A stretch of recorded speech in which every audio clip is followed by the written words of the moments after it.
The morning of 26 August 2025 began like any other in the peaceful town of Porepunkah, Victoria. The air was crisp, and the routines of daily life were underway. For the local police, it was a day scheduled for a standard operation, serving a warrant at a rural property on the outskirts of town. This kind of task was common for officers working in regional areas. It was a necessary part of keeping the community safe. No one could have known that this ordinary morning would soon turn into a day of profound tragedy. One that would be remembered across Australia for years to come. The officers assigned to the warrant were respected members of the Victoria Police Force, Senior Constable Vadim de Wart-Hattart and Detective Leading. Senior Constable Neil Thompson were experienced and dedicated. They were known not just as police officers, but as members of their communities, with families and friends who loved them. A third officer was with them, ready to perform his duty. They approached the property of a man named Dezi Freeman, following procedure and expecting the situation to be handled professionally and without major incident. Their goal was simple: to serve the warrant and complete their job. But what happened next was sudden and brutal.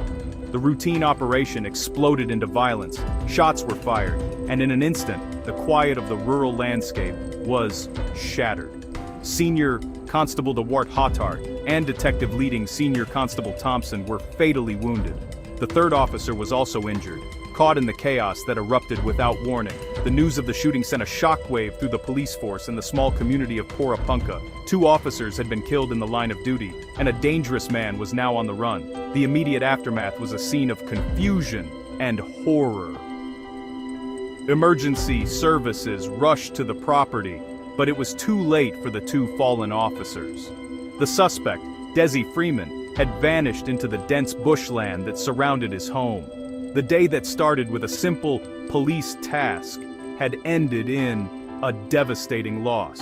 It marked the beginning of a dark chapter for Victoria, triggering one of the largest and longest manhunts in the nation's history.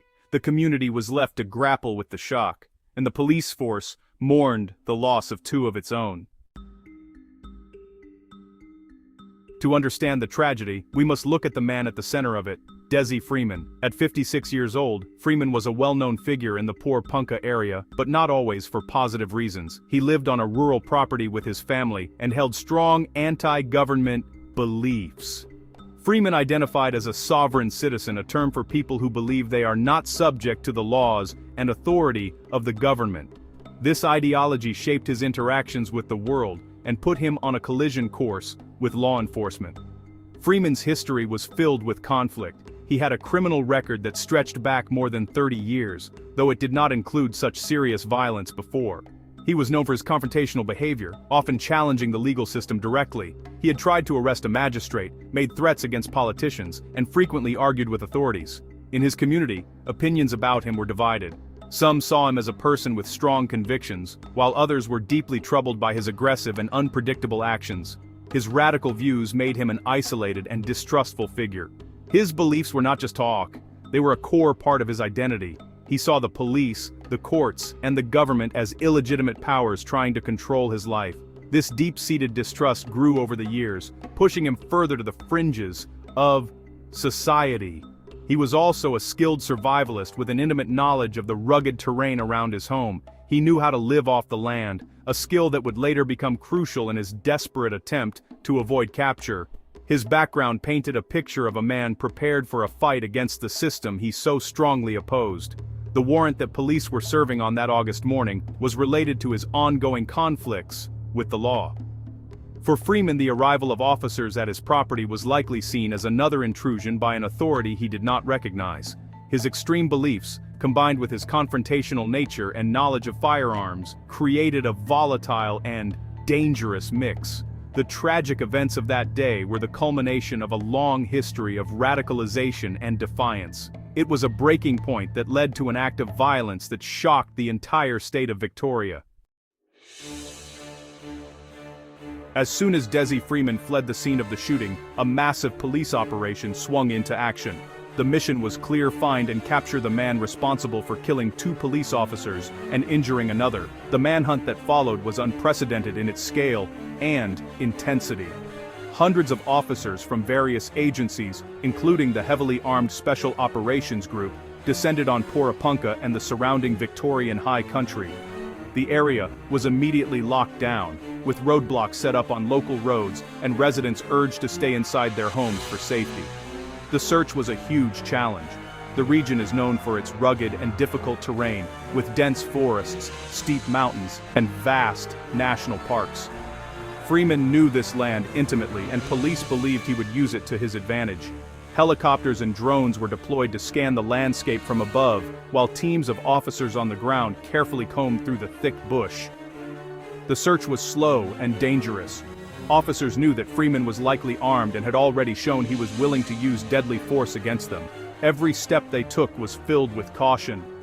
The impact on the local community was immediate and profound. Life in Porepunkah and nearby towns came to a standstill. Schools were closed, businesses shut their doors, and a sense of fear hung in the air. The constant presence of police helicopters overhead was a reminder of the danger that lingered in the wilderness. Police worked hard to keep the public informed, providing regular updates and asking for any information that could lead to Freeman's capture. A reward of $1 million Australian dollars was offered, a sign of how urgently authorities wanted to bring the manhunt to an end. As the days turned into weeks, the search area expanded. Police followed every possible lead, investigating potential sightings and interviewing people who knew Freeman. They believed he might be receiving help from sympathizers who shared his anti-government views. This added another layer of complexity to the investigation. The manhunt was not just a search for one man in the wild, it was also an effort to understand and dismantle any support network that might be helping him survive and evade capture.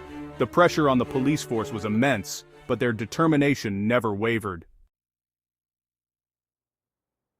For an astonishing 7 months, Dezi Freeman remained a ghost. He managed to evade one of the largest police searches in Australian history, a feat that left both authorities and the public pretty baffled. His deep knowledge of the Victorian high country was his greatest asset.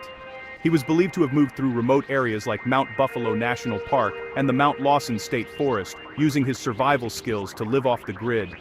Freeman knew how to find shelter, water, and food, and how to move without leaving a trace. He became a phantom in the mountains. The question of how he survived for so long became a central part of the investigation.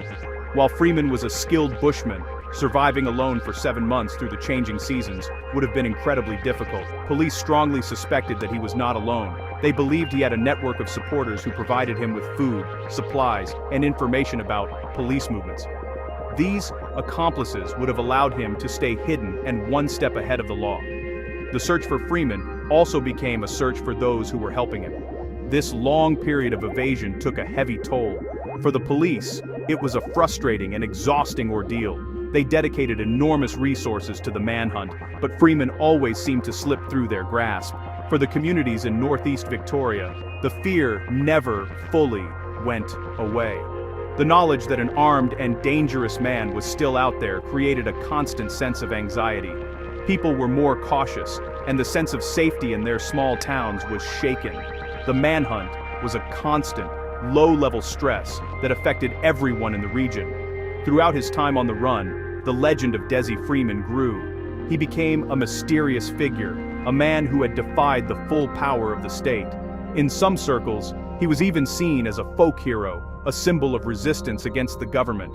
For the police and the families of the fallen officers, however, he was simply a killer who needed to be brought to justice. The longer he remained free, the more urgent the need to find him became. The 7 months he spent in the shadows were a long, dark period of uncertainty for everyone involved. The long and difficult manhunt for Dezi Freeman finally came to an end in March 2026. After months of painstaking investigation and surveillance, police tracked him to a remote property near the small town of Walwa, close to the New South Wales border. For days, elite officers had been watching the property, carefully gathering intelligence and planning their approach. They had a confirmed location. The time had come to move in and end the 7-month ordeal. The atmosphere was tense as police prepared for the final confrontation. When officers surrounded the property and made their presence known, Freeman refused to surrender. He was believed to be armed and was not willing to be taken alive.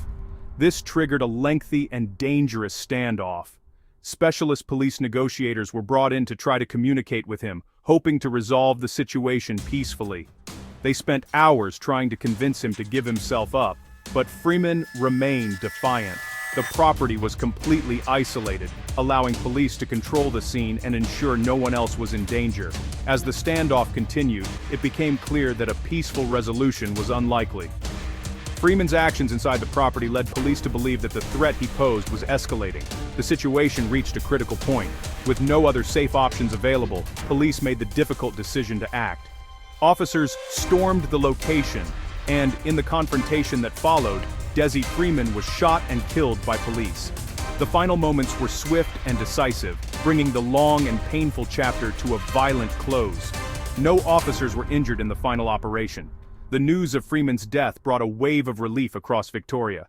The manhunt was over. The man who had taken the lives of 2 officers and terrorized a region for months was no longer a threat. The police chief commissioner expressed her relief, stating that justice had been served for the slain officers and their families. However, the conclusion was also somber. As is standard procedure in any police shooting, the incident is now the subject of a major investigation by the state coroner and Professional Standards Command to ensure every action taken was justified and necessary. The death of Dezi Freeman marked the end of the manhunt, but for the community of Porepunkah and the wider region, the story was far from over. The events had left deep scars. The initial shock of the shootings in August 2025 had given way to 7 months of fear and uncertainty. The end of the search brought relief, but also a time for reflection on how such a tragedy could have happened in their quiet corner of the world. People began to talk more openly about their experiences and the impact the long ordeal had on their lives. Reactions within the community were, honestly, pretty complex. Most people were simply relieved that the danger was gone and that life could begin to return to normal. The heavy police presence, the roadblocks, and the constant feeling of being on edge had taken a significant toll. Businesses had suffered, and the sense of community safety had been shattered.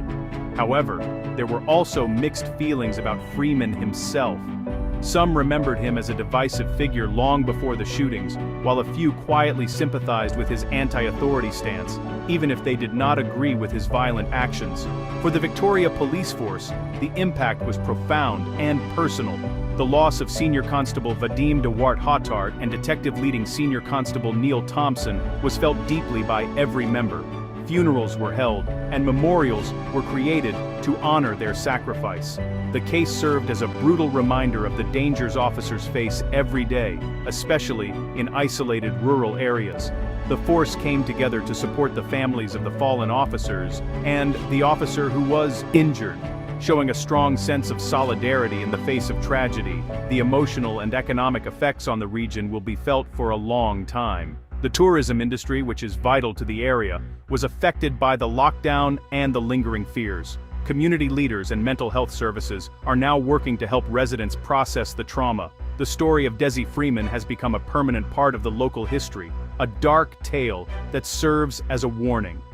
The community is focused on healing, but the memory of the violence and the long months of fear will not be easily forgotten. With Dezi Freeman dead, the main threat is gone, but many questions remain unanswered. The focus of the investigation has now shifted to a critical new phase, identifying anyone who may have helped him. Authorities are certain that Freeman could not have survived for 7 months on his own. They believe a network of supporters provided him with food, shelter, or information. Police have issued a stern warning that anyone found guilty of assisting Freeman could face up to 20 years in prison. The search for these accomplices is now a top priority. This case has also sparked a broader national debate about several important issues. The first is gun control. How did Freeman, a man with a criminal history and radical beliefs, have access to firearms? This has led to calls for a review of gun laws and licensing procedures to prevent weapons from falling into the wrong hands. Another major topic of discussion is the rise of extremist ideologies, like the sovereign citizen movement. Experts and police are now looking at how to better identify and manage the risks posed by individuals who completely reject the rule of law. Public safety in rural areas is another key concern. The The Porepunkah shootings highlighted the unique challenges and dangers that police officers face in remote communities. They often work with less backup and cover vast distances, which can make them more vulnerable. There are now discussions about increasing resources, improving training, and providing better support for officers working outside of major cities. The goal is to ensure that they are as safe as possible while they protect their communities, and to prevent a similar tragedy from ever happening again. Finally, the story of Dezi Freeman leaves a lasting legacy of grief and inquiry. The families of the two slain officers will forever live with their loss. The community of Porepunkah is healing, but the memory remains. The formal investigation into Freeman's death will provide some answers about his final moments, but the deeper questions about why this happened may never be fully resolved. The case serves as a somber lesson about the dark intersection of extremism, firearms, and isolation, and the devastating impact it can have on society.